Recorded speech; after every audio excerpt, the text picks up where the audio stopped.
exist.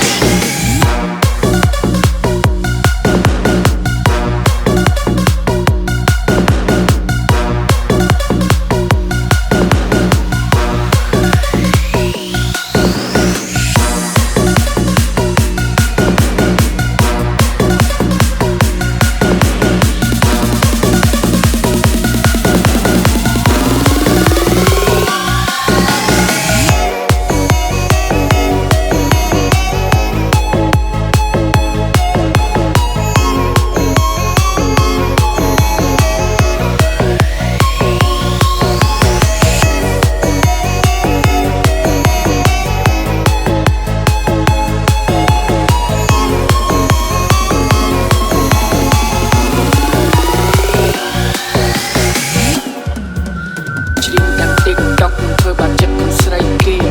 មានតែសុំទោសទៅកាន់អូនមកពេកសុំទៅដល់លោកពូយ៉ាសុំទៅដល់អ្នកនេះសុំទៅដល់បងថ្លៃដែលធ្វើឲ្យអូនមិនទៅមកនេះបងមិនយល់ពីខ្លួនឯងដូចគ្នាសុកបងក៏អស់អារម្មណ៍ពុំនេះជិលមិនចង់បន្ត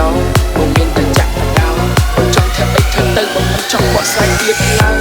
កុំទៅដាក់សម្ពាធរករឿងលើស្រីម្នាក់នោះព្រោះគេគ្រាន់តែជាបងស្រីរកអាននឹងបងប៉ុណ្ណោះបើអត់ខឹងអាចជេរបងចុះកុំទៅបាក់បងគេឲ្យសោះប្រយ័ត្នបងតែចោលគ្នាសំណោះតែបញ្ចេញកំហឹងលើបងបានចង់ជេរឬស្ដីបញ្ចេញឲ្យអស់មកកលយាបងក៏ព្រមតាមអ្នកចរណៃលើកដៃវាយមកបងជួយបងវាយមកសេរីពួកយើងមិនគួរបន្ត